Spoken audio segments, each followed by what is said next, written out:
മുമ്പേ നിങ്ങൾ ചോദിച്ചിരുന്നല്ലോ പൈൽസ് എന്തുകൊണ്ടാണ് ഉണ്ടാകുന്നത്. പൈൽസ് എന്ന് പറഞ്ഞാൽ എന്താ പൈൽസ്? മലദ്വാരത്തിൻ്റെ അടിയിൽ മലദ്വാരത്തിൻ്റെ ഉള്ളിലുള്ള രക്തക്കുഴലുകൾ തടിച്ച് വീർത്ത് വരുന്നതാണ് പൈൽസ്.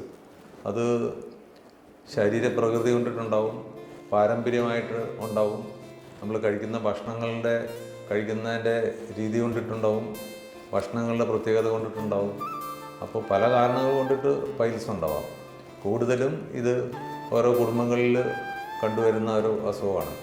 അതായത് ഓരോ മനുഷ്യൻ്റെയും ജനിതക ഘടനയെ ബേസ് ചെയ്തിട്ട് ആണ് പൈൽസ് ഉണ്ടാവുക. അപ്പോൾ പൈൽസിന് പല വിധത്തിലുള്ള ചികിത്സകളുണ്ട്. നമ്മൾ ശ്രദ്ധിച്ചാൽ പൈൽസ് ഉണ്ടാവാണ്ടിരിക്കാൻ നമുക്ക് ശ്രദ്ധിക്കാൻ പറ്റും.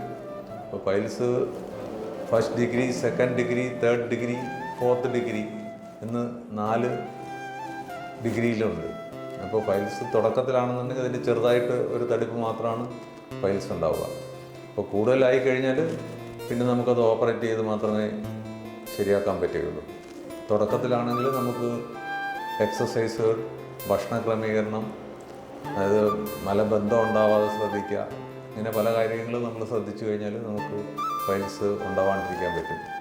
അതുകൂടാതെ നമ്മൾ ഭക്ഷണം സമയത്ത് കഴിക്കുക, ആഹാരത്തിനകത്ത് നാര് കൂടുതലുള്ള ഭക്ഷണങ്ങൾ കഴിക്കുക, പിന്നെ അരിയും ഗോതമ്പും മാത്രമല്ലാതെ ചെറുധാന്യങ്ങൾ കൂടുതലായിട്ട് കഴിക്കുക. ചെറുധാന്യങ്ങൾക്കുള്ളൊരു ഗുണം എന്താണെന്ന് വെച്ച് കഴിഞ്ഞാൽ അതിനകത്ത് ഫൈബർ കണ്ടൻറ്റ് വളരെ സോഫ്റ്റ് ഫൈബറാണ്. ആ ഫൈബർ നമ്മുടെ കുടലിനകത്ത് വന്നു കഴിഞ്ഞാൽ കുടലിൽ മിത്രകീടങ്ങൾ വളരാനുള്ള സാധ്യത വളരെ കൂടുതലാണ്. അതായത് നമ്മുടെ കുടലിനകത്ത് ഒരു 6000-ലധികം ബാക്ടീരിയകൾ വസിക്കുന്നുണ്ട്. ഈ ബാക്ടീരിയകൾ നമ്മുടെ ആരോഗ്യത്തിന് ആവശ്യമാണ്.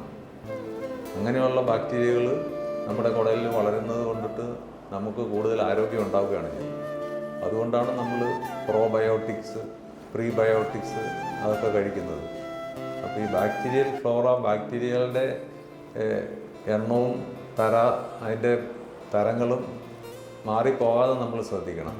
നമ്മൾ കൂടുതലായിട്ട് മദ്യം കഴിക്കുക, അല്ലെങ്കിൽ സാധാരണ കഴിക്കാത്ത ഭക്ഷണങ്ങൾ കഴിക്കുക, അങ്ങനെയൊക്കെ കഴിക്കുമ്പോൾ നമ്മുടെ ശരീരത്തിലുള്ള ഈ മിത്രകീടങ്ങൾ അല്ലെങ്കിൽ ഈ ബാക്ടീരിയ, നമ്മുടെ കുടലിന് ആവശ്യമായ ബാക്ടീരിയകൾ ഇല്ലാണ്ട് വരും.